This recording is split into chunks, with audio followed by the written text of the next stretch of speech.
وہ انجینئر بنا ہوا، کیا وہ محمد علی انجینئر، کبھی کوئی کہتا ہے میں انجینئر، کبھی کہتا ہے میں مولوی ہوں، پتہ نہیں، تو ہے اس کو خود بھی پتہ میں کیا ہوں.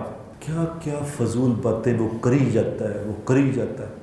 آپ کے سامنے قرآن اسی طریقے سے پڑھا جا رہا ہے کہ جیسے کوئی آپ کے سامنے فرینچ زبان کے اندر آ کے آپ کو گالیاں نکالنا شروع کر دے. اور لوگ تو چونکہ بیچارے لوگوں کو تو دین کا پتہ نہیں، لوگ تو صحیح سمجھ رہے ہوتے ہیں کہ جی یہ صحیح فرما رہے ہیں، اتنا مشہور آدمی صحیح باتیں کر، اور کتنی فضول باتیں وہ کرتا ہے دین کے معاملے میں جس کی کوئی حد نہیں. آج کل بہت زیادہ چل رہا ہے کہ علی بھائی کو نہ سنو، صحابہ اور بزرگوں کو برا کہتا ہے، اپنے پاس سے حدیث کا رزلٹ نکالتا ہے. یار یہ تو پرانی باتیں ہو گئی ہیں میرے بھائی. جو یہ کہتا ہے نا اس کو کہیں کہ وہ تو اپنے پاس سے نکالتا ہے نا، آپ یہ حدیثیں پڑھ کے نا، آپ اپنے پاس سے نہیں، آپ وہ والا رزلٹ نکالیں جو نکلتا ہے.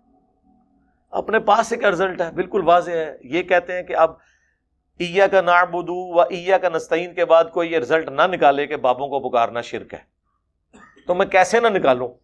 وہ کہتے ہیں نہیں، اس میں سے آپ کسی طریقے سے یہ ثابت کریں کہ اللہ کے ساتھ بزرگوں کو بھی اللہ کی اطاعت سے پکارا جا سکتا ہے. تو میرے بھائی میں کیسے ثابت کر دوں؟ میں نہیں کر سکتا. جو اس میں سے اچھل اچھل کے معنی نکل رہا ہے میں نے وہی ثابت کرنا ہے نا. اگر آپ کہیں کہ میں قرآن و سنت کے بالکل مخالف کوئی رزلٹ نکالوں جو اس میں سے نکل رہا ہے، یعنی اگر حدیث کہہ رہی ہے کہ عمار کو ایک باغی جماعت قتل کرے گی، عمار انہیں جنت کی طرف اور اللہ کی طرف بلائے گا، وہ جماعت دوزخ کی طرف بلائے گی. صحیح بخاری 2812 اور صحیح بخاری 447 اور مسلم میں بھی موجود ہے 7320 اور 7322. یہ حدیث متواتر ہے. سیدنا ابو سعید خدری سے ہے، ام سلمہ سے ہے، عمر بن عاص سے ہے، عبداللہ بن عمر بن عاص سے ہے، خود حضرت معاویہ اس حدیث کے بیان کرنے والے ہیں. اب اس کے بعد میں آپ کو کہ جی اس میں تو لکھا ہوا ہے باغی جماعت قتل کرے گی، تو لیکن اس کو آپ اس کا معنی اس کا مفہوم یہ بنتا ہے کہ حضرت عمار کو ایک بڑی اچھی جماعت قتل کرے گی، عمار ان کو جنت کی طرف بلائے گا، وہ اس کو بہشت کی طرف بلائیں گے. جہنم کو میں جو ہے وہ بہشت کہہ دوں کہ وہ بہشت کی طرف بلائیں، اس طرح تو میں نہیں چینج کر سکتا. جو مطلب نکل رہا ہوتا ہے وہی بیان کرنا ہوتا ہے. اور میں نے اکثر یہ بات کی ہے کہ قرآن و سنت کا وہ معنی معتبر ہوگا جو پہلی دفعہ آپ پڑھ کے اس میں سے لیں گے. ایک انگریز کے سامنے آپ الٹے بھی لٹک جائیں نا، ایاک نعبد و ایاک نستعین سے، وہ یا شیخ عبد القادر جیلانی ماننے گا نہیں. وہ کہے گا یار واضح لکھا ہے کہ اللہ کو پکارنا ہے. اب وہ نہیں کہنا کہ امی سے روٹی مانگنی ہے، وہ اسباب نے ادھر تو انگریز بھی تو لتر مارے گا. یار یہ تو گل ہی نہیں ہو رہی. وہ تو قرآن میں حکم ہے وتعاونوا علی البر والتقوی ولا تعاونوا علی الاثم والعدوان. خدا کے لیے یہ دو الگ چیزیں ہیں. ظاہری اسباب تو آپ کافر سے بھی اڈاپٹ کر سکتے ہیں. بخاری مسلم میں آتا ہے نبی علیہ السلام کی وفات جب ہوئی، آپ کی زرہ یہودیوں کے ہاں گروی رکھی ہوئی تھی اناج کے عوض. آپ یہودی سے بھی مدد لے سکتے ہیں جو اسباب ہے سامنے. اس سے یہ کہاں سے؟ تو اسی لیے میں نے جملہ بولا تھا جو کافر مطلب لے گا نا پہلی دفعہ پڑھ کے، وہ آپ نے لینا ہے. یہ بھی لوگوں نے کلپ کار لیا، یہ کہہ رہے ہیں مسلمانوں کا مطلب نہیں لینا، کافروں کا لینا ہے. میں یہ کہنا چاہ رہا تھا. اور یہ تو آپ خود بھی کہتے ہیں. کیا کوئی بریلوی مانتا ہے کہ دیوبندیوں کے ترجمے کو آپ نے ماننا ہے؟ تو بریلوی بھی تو کہہ رہا ہے کہ دیوبندیوں کا ترجمہ نہیں ماننا، اور دیوبندی کہہ رہے ہیں بریلویوں کا ترجمہ نہیں ماننا. اور میں کمبائنڈ طور پہ کہتا ہوں ان دونوں کا نہیں ماننا. جو عربی کے مطابق ترجمہ بنتا ہے دونوں کا لیں اور کمپیئر کروائیں، اور جو کہیں پہ اختلاف ہو کسی عربی دان چاہے وہ یہودی کیوں نہ، اس سے فیصلہ کروائیں کہ یہ لکھا کیا ہوا ہے. اب تو خیر وہ مسئلہ ختم ہے. میں تو ساروں کے ترجموں کو صحیح سمجھتا ہوں، کہیں ایک جزوی اختلاف ہو سکتا ہے. تو میں یہ کہہ رہا ہوں کہ میں یہ کافروں کو فالو کرنا ہے میرے بھائی، وہ اس لیے کہ کافر سوچے سمجھے بغیر جو قرآن میں لکھا ہے اس کو اسی طرح مانے گا. مثلا میں آپ کو ایک آیت بتاتا ہوں سورۃ النمل کی، امن یجیب المضطر اذا دعاہ، بھلا بتاؤ تو کون ہے جو مصیبت میں گھرے ہوئے شخص کی فریاد کو سنتا ہے، اس سے تکلیف کو دور کرتا ہے، اور تمہیں زمین پہ اگلوں کا خلیفہ کرتا ہے. کیا الہ مع اللہ، کیا اللہ کے ساتھ اور الہ بھی ہے؟ قلیلا ما تذکرون، بہت ہی کم تم نصیحت حاصل کرتے ہو. اب یہ جب ایک انگریز پڑھے گا نا وہ کہے گا اللہ تو یہ اس میں کہہ رہا ہے کہ جس سے تم دعا کرتے ہو نا وہ تو ہے اللہ، اور اللہ کے علاوہ کسی کے بارے میں تمہارا عقیدہ ہے نا کہ تم اسے پکارو گے مدد کے لیے اور وہ تمہاری مشکل دور کرے گا، تو اللہ یہ کہہ رہا ہے کہ کیا وہ الہ ہے جس کے تم پکار رہے ہو؟ یہ انگریز مطلب لے گا نا. لیکن پاکستان کے 20 کروڑ عوام میں کم از کم 10 کروڑ سے زیادہ ایسے ہیں جن کو آپ یہ مطلب منوا کے بتائیں. قرآن کے پہلے صفحے کو ماننے کے لیے تیار نہیں ہے، تو پھر ہم یہی کہیں گے نا اسے کہ میرے بھائی جو غیر مسلم پہلی دفعہ پڑھ کے رہے گا. اسی طرح میرا ایک کلپ کسی نے کاٹا کہ جی یہ کہہ رہا ہے کہ جی آپ کے سامنے قرآن پڑھنا ایسے ہی ہے جیسے کوئی فرینچ زبان میں گالیاں دے رہا ہے، تو اس نے قرآن کو گالیوں سے تشبیہ دے دی ہے. نعوذ باللہ. وہ انجینئر بنا ہوا کیا وہ محمد علی انجینئر، کبھی کوئی کہتا ہے میں انجینئر ہوں، کبھی کہتا ہے میں مولوی ہوں، پتہ نہیں تو ہے اس کو خود بھی پتہ میں کیا ہوں. کیا کیا فضول باتیں وہ کری جاتا ہے، وہ کری جاتا ہے. آپ کے سامنے قرآن اسی طریقے سے پڑھا جا رہا ہے کہ جیسے کوئی آپ کے سامنے فرینچ زبان کے اندر آ کے آپ کو گالیاں نکالنا شروع کر دے. اور لوگ تو چونکہ بیچارے لوگوں کو تو دین کا پتہ نہیں، لوگ تو صحیح سمجھ رہے ہوتے ہیں کہ جی یہ صحیح فرما رہے ہیں، اتنا مشہور آدمی صحیح باتیں کر، اور کتنی فضول باتیں وہ کرتا ہے دین کے معاملے میں جس کی کوئی حد نہیں. وہ بات کہیں سے شروع ہوئی ہے میرے بھائی، وہ بات کا اتنی دفعہ میں اس چیز کو بریف کر چکا ہوں. ہمارے سب کانٹیننٹ میں ایک بڑا مشہور لطیفہ بیان کیا جاتا ہے سمجھانے کے لیے کہ یہاں سے کچھ لوگ جو عرب ملکوں میں گئے، وہاں ان کی عربیوں کے ساتھ لڑائی ہو گئی، یہ ان کو اپنی مادری زبان میں گالیاں نکال رہے تھے، اور واپس آ کے انہوں نے کہا کہ عربیوں کو ہم نے دیکھا ہے، ہم نے ان کو گالیاں بھی نکالی ہیں، وہ آگے سے قرآن ہی پڑھتے تھے. حالانکہ وہ قرآن نہیں پڑھ رہے تھے، وہ عربی میں گالیاں ہی نکال رہے تھے، لیکن چونکہ لوگوں کو پتہ ہی نہیں ہے کہ قرآن کے اندر کیا لکھا ہے تو وہ تو اسے قرآن ہی سمجھیں گے. تو اس لطیفے کے کانٹیکسٹ میں نے بات کی تھی کہ ہماری حالت بھی یہی ہوئی ہے کہ ہمارے سامنے جو قرآن پڑھا جا رہا ہوتا ہے نا، کوئی فرینچ میں آ کے گالیاں نکال لے یا عربی میں آ کے قرآن پڑھ لے، ہمیں تو دونوں کی کوئی نہیں سمجھ آنی. اب دیکھیں یہ بات ہی بالکل ڈیفرنٹ تھی. اور بلکہ سوشل ایکسپیریمنٹ آپ کو میں بتاؤں اگلے دن ہوا بنگلہ دیش میں. وہ بڑے تنگ تھے کہ لوگ جو ہے نا، وہ جس نے یہاں بھی مردوں کی عادت ہوتی ہے نا، کراچی میں تو بہت زیادہ ہے، پان کی پچکاریاں پھینکنا دیواروں کے اوپر، حالانکہ یہ حرام ہے کسی کی دیوار پہ پھینکنا. لوگوں کی دیواروں کے باہر بیٹھ کے جو ہے نا مرد وہ پیشاب کرنا شروع کر دیتے ہیں. پبلک ٹوائلٹس تو نہیں ہے. تو وہاں پہ سوشل ایکسپیریمنٹ انہوں نے کیا، اور یہ انٹرنیشنل میڈیا کے اوپر یہ ویڈیوز یوٹیوب کے اوپر رکھی ہوئی ہیں. بنگالیوں نے کیا کیا، انہوں نے کہا کہ ان کو اب کیسے منع کریں. یہاں تو لوگ لکھتے ہیں دیکھو گدھا پیشاب کر رہا ہے، یہ لکھ دیتے ہیں، لیکن گدھا پھر بھی نہیں پیشاب کرنے سے باز آتا. جب اسے کوئی نہیں دیکھ رہا ہوتا تو وہ کرتا ہے، اور اگر اسے زیادہ زور سے پیشاب آیا ہو تو پھر دیکھنے والے کی بھی پرواہ نہیں کرتا، کیونکہ وہ کہتا ہے کہ جان بچانا فرض ہے. اچھا، انہوں نے پتا کیا کیا، انہوں نے عربی میں نا قرآن کے سٹائل میں نا یہ عبارت لکھ کے لگا دی کہ یہاں پر پیشاب کرنا منع ہے، اور اس کو عربی میں نا قرآن کے سٹائل میں. لوگ پیشاب کرنا تو دور کی بات، لوگ گزرتے تھے اس کو یوں ہاتھ لگا کے نا کر کے گزرتے تھے. یہ ویڈیوز ہیں باقاعدہ یوٹیوب کے اوپر. اور انہوں نے کہا یہ سوشل ایکسپیریمنٹ ہمارا کامیاب رہا ہے کہ عربی میں ان کو لکھے، وہ اس کو قرآن کی آیت سمجھ رہے تھے، اور لکھا کیا ہوا ہے، یہاں پیشاب کرنا منع ہے. تو اگر میں یہ ویڈیو میں کہوں کہ یہاں پہ کوئی عربی میں آ کے کہنا یہاں پہ پیشاب کرنا منع ہے، لوگ تو اسے بھی قرآن ہی سمجھ رہے ہوں گے. ان کا تو لیول یہی ہے نا. یہ تو ہم ایک سسٹم کا رونا رو رہے ہیں. اس طرح کی مثالیں جب بیان کر کے اللہ تعالیٰ سورہ الفرقان میں کہتا ہے کہ اہل ایمان کی نشانی یہ ہے کہ وہ اندھے گونگے بہرے ہو کر قرآن کی آیات میں نہیں گرتے، بلکہ تفکر کرتے ہیں.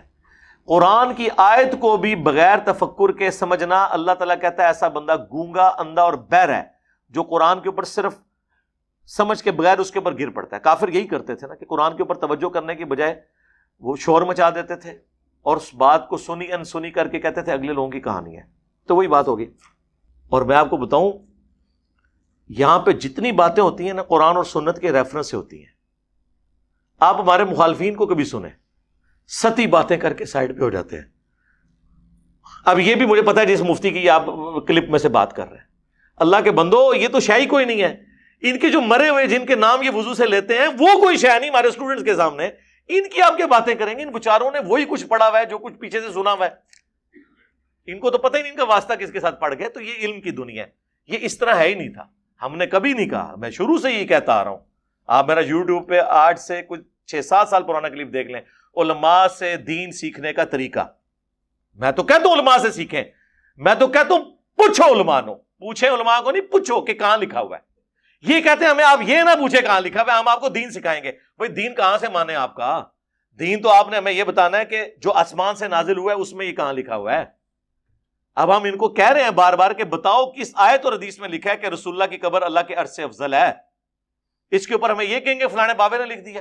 تو ہم پھر بار بار کہیں گے کہ میرے بھائی جب ہم قرآن و سنت کے دلائل کی روشنی میں حضرت معاویہ رضی اللہ تعالیٰ عنہ، حضرت عمر بن عاص رضی اللہ تعالیٰ عنہ، حضرت مغیرہ ابن شعبہ رضی اللہ تعالیٰ عنہ سے اختلاف کر لیتے ہیں تو بابت شاہی کوئی نہیں. کس کی دوست؟ ہم پہ دوست. ہمیں دوست لگانی ہے قرآن و سنت کی لگائیں، خلفائے راشدین کی لگائیں. ہم اپنے سینے پہ لے کے اسے ایکسیپٹ کریں گے. باپ پہ تو کوئی شاہی نہیں ہے، کوئی شاہی نہیں. اب تو چھوٹے چھوٹے بچے کہتے ہیں باپ پہ تو شاہی کوئی نہیں. اچھا وہ کہہ رہے ہیں یہ بدتمیز لوگوں کو بنا رہا ہے. بدتمیز نہیں بنا رہے میرے بھائی. ہم جب یہ کہتے ہیں نا باپ پہ شاہی کوئی نہیں، اس سے مراد ہمارے مقابلے پہ نہیں. ویسے تو یہ بھی کہہ لیا جائے تو اتنا مسئلہ کوئی نہیں، آپ کو اندازہ ہو چکا ہے ان لوگوں کا علمی لیول کیا ہے. لیکن ہم یہ کہہ رہے ہوتے ہیں قرآن و سنت اور خلفائے راشدین کی تعلیمات کی روشنی میں باب شاہی کوئی نہیں ہے. قرآن و سنت کچھ اور کہہ رہا ہے اور بابوں نے کچھ اور بتایا ہوا ہے. میاں اس کو بھی لوگ دفاع کر رہے ہیں. آپ دیکھیں میاں والی بات کا بھی دفاع کر رہے ہیں. وہ ایک مولوی نے کہا کہ وہ جی امام باقر، اور وہ یہ حدیثیں بھی ہم سے سن کے ہم سے پہلے آج تک کس نے یہ حدیث بیان کی تھی؟ تم تو اہل بیت کا نام نہیں لیتے تھے، آج کہتے ہو ہم اہل بیت کو پہلے مانتے ہیں صحابہ سے. ہماری نسبت کس کی طرف ہے؟ حضرت معاویہ رضی اللہ تعالیٰ عنہ کی طرف. ہم اہل بیت کو پہلے مانتے ہیں لیکن اس کے بعد باقی صحابہ کو بھی مانتے ہیں. اے اللہ ہماری نسبت علماء حق کی طرف ہے، تو ان نسبتوں کی بھی ہم نے اللہ کو لاج دی. ہماری کیا اوقات ہے بھائی؟ تم نے تو اہل بیت کا کبھی نام بھی نہیں لیا تھا، پہلے دوسرے کی تو بات ہی کوئی نہیں تھی. آیا ہو نا کڑگیچ. ہم سے پہلے کس نے روئے عرض پہ یہ حدیث بیان کی تھی صحیح مسلم کی کہ امام باقر علیہ السلام جب ملنے کے لیے گئے جابر بن عبداللہ کو؟ صحیح مسلم میں یہ حدیث ہے جو نبی علیہ السلام کے حج کا بیان، مشکات میں آپ کو 2555 نمبر پہ ڈیٹیل میں ملے گی یہ والی حدیث. تو امام باقر اب نوجوان تھے، امام جابر بن عبداللہ بوڑھے ہو چکے تھے، 80+ ان کی ایج تھی، نابینا ہو چکے تھے. انہیں جب پتہ چلا کہ میرے نبی کا بیٹا مجھے ملنے کے لیے آئے تو انہوں نے ان کو اپنے قریب کر کے ان کے سینے کے بٹن کھول کے ان کے سینے پہ ہاتھ پھیر کے اپنے پیار اور محبت کا اظہار کیا کہ تو میرے نبی کا بچہ ہے، تو مجھ سے جو بھی پوچھے گا میں تجھے بتاؤں گا. یہ ایک واقعہ جس میں ایک جز ہے، یہ اس سے وہ میاں کو ثابت کر رہے ہیں. وہ جو ارواح ثلاثہ سے اشرف علی تھانوی صاحب کا میں نے پیش کیا کہ اشرف علی تھانوی صاحب نقل کر رہے ہیں کہ قاسم نانوتوی صاحب کو رشید احمد گنگوئی صاحب نے، یعنی یہ مدرسہ دیوبند کے بانی ہیں قاسم نانوتوی، ان کو رشید احمد گنگوئی صاحب نے پبلکلی چرپائی پہ اپنے ساتھ لٹایا. یہاں تو لٹانے کا ذکر ہے میرے بھائی، لٹایا اور وہ ساتھ لیٹے، اور وہ قاسم نانوتوی صاحب ان کو کہہ رہے ہیں میاں لوگ کیا کہیں گے. لیکن رشید احمد گنگوئی صاحب باز نہیں آ رہے. وہ نہ صرف ان کو ساتھ لٹاتے ہیں بلکہ کروٹ ان کی طرف کرتے ہیں، اور الفاظ ہیں عاشق صادق کی طرح ان کے سینے پہ ہاتھ رکھتے ہیں. سینے پہ ہاتھ رکھ رہے ہیں، اور جس کے سینے پہ ہاتھ رکھ رہے ہیں وہ آگے سے کہہ رہے ہیں میاں.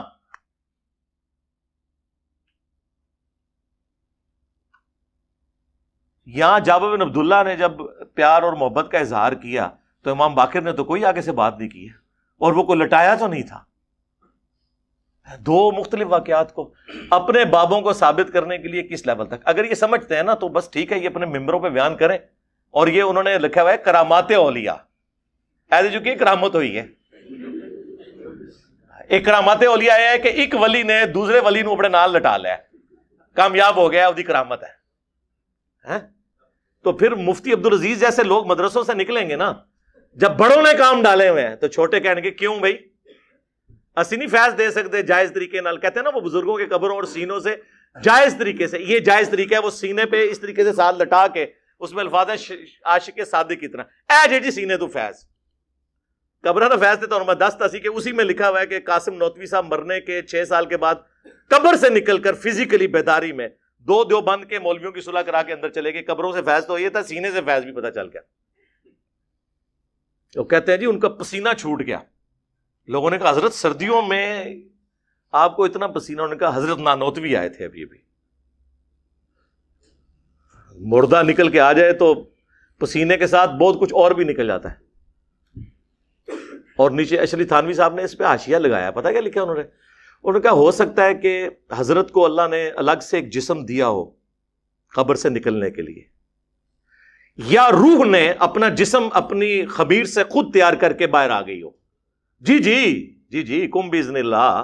نہیں تو حضرت عیسیٰ اگر مورت مار دے سن زندہ کر دے سن تو اے قاسم نوتوی اپنے آپ خود پھونک مار کے بڑا ہم زندہ نہیں کر سکتا. اے کہانیاں جی بہتو. اس لیے آپ دیکھیں یہاں سے مفتی صاحب گئے ہیں کراچی جا کے 53 منٹ چیخے ہیں میرے اوپر. جو آپ کو آپ کے اسلاف سے ہٹا رہا ہے اور یہ کہہ کے کہ میں بابوں کو نہیں مانتا, اس کا مطلب وہ نیا بابا بن کے نئے بابی پن کی بنیاد رکھ رہا ہے. وہ کہہ رہا ہے سارے بابوں سے ہٹا کے سب کو کس کا مرید بناؤ, سب مجھے بابا سمجھے, باقی ساری قوم بابا لیس ہو جائے. وہ آپ المحند المفند کے 3 عقیدوں پہ ابھی جب 2 گھنٹے کا فضول ترین ویڈیو آئی ہے نا, اس میں بھی المحند کو ہائی لائٹ کیا ہے. اس میں عقیدے قرآن و سنت کے خلاف المحند کی عبارت کو غلط وہ مفہوم بیان کر رہا ہے جو علماء دیوبند مراد نہیں لیتے. بہتان باندھ رہا ہے علماء دیوبند پہ. ہمارے پیچھے تو پورا ایک اہل حق علماء کا ایک گروہ کھڑا ہوا ہے. یہ ان کی عزت کا سوال تھا. میری ذات کیا ہے, میری کیا حق. میں نے المحند کو پڑھنا شروع کیا, میں نے اس پہ دلائل مجھے لگا یار یہ تو 100% قرآن. اس سے پہلے مجھے پتہ ہی نہیں تھا کہ المحند میں لکھا کیا ہے. اس سے پہلے مجھے پتہ ہی نہیں تھا کہ المحند میں لکھا کیا ہے. اس سے پہلے مجھے پتہ ہی نہیں تھا کہ المحند میں لکھا کیا ہے. اور واقعی نہیں پتا تھا مجھے, کیونکہ ہمارے بنیادی عقائد تو العقیدہ طحاویہ میں ہے. تو یہ کوئی عیب کی بات نہیں ہے, کیونکہ ہمارے مدارس میں پڑھائی نہیں جاتی. اس کو تو آپ نے بہت اچھالا ہے. وہ تو 53 منٹ میرے پہ چیخنے کی بجائے نا 3 عقیدے میں نے بتائے تھے نا المحند کے, 10 منٹ ان کے اوپر لگاتا, 30 منٹ, اور باقی کے جو 23 منٹ تھے نا تو وہ جو چیخنا تھا چیخ لیتا. اور ہم 2 گھنٹے یہاں بولے ہیں جسے کہہ رہے ہیں فضولیات. ان 2 گھنٹوں میں ہم نے درجنوں آیات اور سینکڑوں حدیث بیان کر کے ایک ایک چیز امت کو بتائی ہے. ابھی آخری کلپ آ رہا ہے, وہ ہم نے تیار کر لیا ہے 3-4 دنوں تک. اس کا نام ہی ہے لاسٹ کلپ, جس میں ان تینوں عقیدوں کو ایک جگہ جمع کر کے 26 منٹ کا وہ کلپ ہے. وہ سب کو وہ شیئر کرائیں کہ یہ مسئلہ ہے یار میرے بھائی, آپ مقدمے کو دوسری طرف کیوں لے کے جا رہے ہیں. جواب دیں 53 منٹ بجائے چیخنے کے. آپ 10 منٹ لگا کے بتائیں کہ یہ آیت ہے جی دیکھیں رسول اللہ کی قبر اللہ کے عرش سے افضل ہے. اور صحابہ کے پاس تو حضور کے بال مبارک تھے, انہوں نے نہیں کبھی کہا کہ یہ بال اللہ کے عرش سے افضل ہے. آپ قبر مبارک کو کہہ رہے ہو.